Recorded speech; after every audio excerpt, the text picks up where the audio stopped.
अंकुश sandwich खाल्लं बघ. चल तुला सांगतो या मागची स्टोरी. तर झालं असं की बाबांना जायचं होतं ऑफिसला. मग मी पण लागलो माग.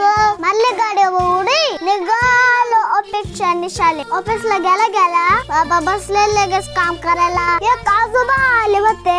त्यांना 5 लाख रुपयांचा आयुष्यमान भारत योजनेचं कार्ड काढायचं होतं. मग तेच काम चालू होतं बाबांचं. मी म्हणलं चालू द्या. माझं चालू होतं खायचा तडाखा. तेवढं बाहेर कशाच तरी आवाज आला वो. बाहेर पाहत होता काय एक दिंडी चालली होती.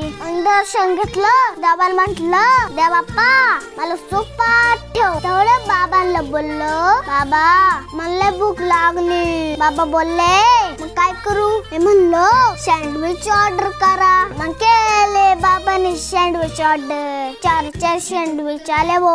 एकदम स्वादिष्ट चटकदार. बसलो लॅपटॉप पुढं. लॅपटॉप पाहता दमकवलं सगळे. तिथून डायरेक्ट घरी आलो. चिकनची तयारी चालू होती. पण थांबा हे चिकन गटरा मुशाचं आहे बरं का. आता म्हणजे रावणात खात होतं काय. बरं ते जाऊ द्या. चॅनलला सबस्क्राईब करा. तोपर्यंत बाय बाय टाटा.